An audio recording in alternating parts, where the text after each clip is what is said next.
The story begins with an elderly couple, Joan and Larry Cutler, arguing in the car on their way to their granddaughter's gender reveal party.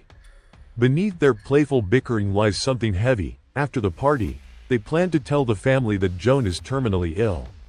At the celebration, laughter fills the room. But then Larry suddenly chokes on a pretzel. He collapses backward into the decorations, and everything goes black. Larry wakes up on a train heading somewhere unknown. A warm but no-nonsense woman named Anna greets him. She's his afterlife coordinator.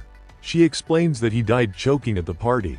Everyone here appears as the age when they were happiest, which is why Larry now looks like his younger self. He's taken to a strange hotel where the dead stay for 1 week. During that time, they must choose their eternity, a permanent afterlife setting where they'll exist forever.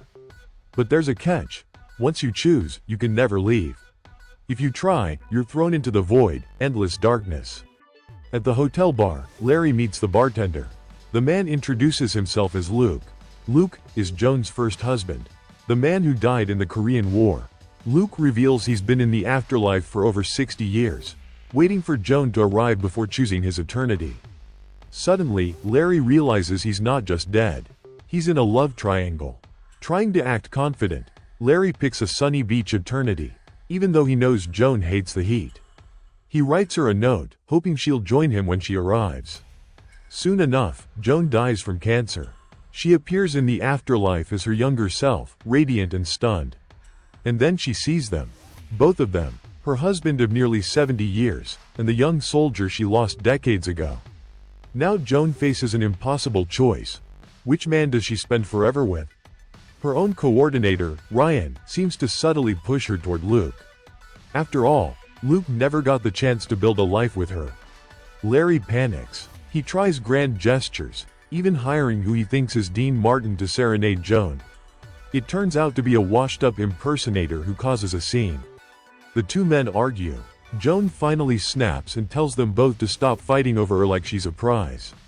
Because she's not. Seeing the emotional chaos, the afterlife authorities make a rare exception. Joan can spend 1 visit in each man's chosen eternity before making her decision. Luke goes first. He takes her to a rocky wilderness, cold air, mountains, quiet beauty. She loves it. They revisit memories of their youth. But when they watch moments from their life together, Luke sees something unexpected. Larry proposing to Joan at the very docks where Luke had said goodbye before going to war. Luke realizes something painful. Larry built a life with Joan in the shadow of his memory. Then it's Larry's turn. On the beach, they talk about the family they raised, the grandchildren, the quiet love built through decades of ordinary days. Larry admits he regrets not being there when she died. Joan admits the decision is tearing her apart. Back at the hotel, tensions explode. Luke exposes the note Larry wrote, accusing him of manipulation.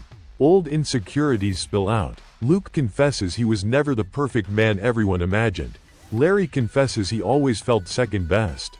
That night, Joan makes her decision. She chooses neither of them. Instead, she picks a Paris eternity with her friend Karen.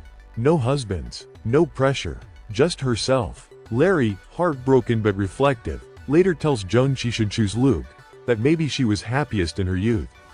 Joan hugs him goodbye. She chooses Luke. At first, it seems right. But slowly, something feels wrong. Luke represents young love, passionate, frozen in time. But Larry was the love that survived mortgages, sick days, parenthood, aging. Real life. Joan realizes something profound. She loved Luke deeply, but she lived fully with Larry. With Luke's help, because he truly loves her, she breaks the rules.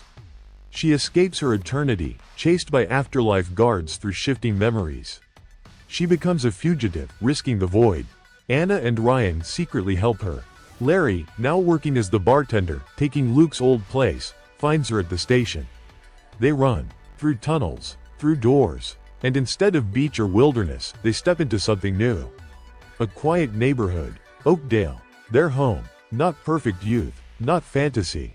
But the life they built together. Joan smiles and says, "It's perfect."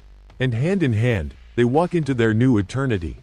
Not based on who they were at their happiest, but who they chose to be together. Forever.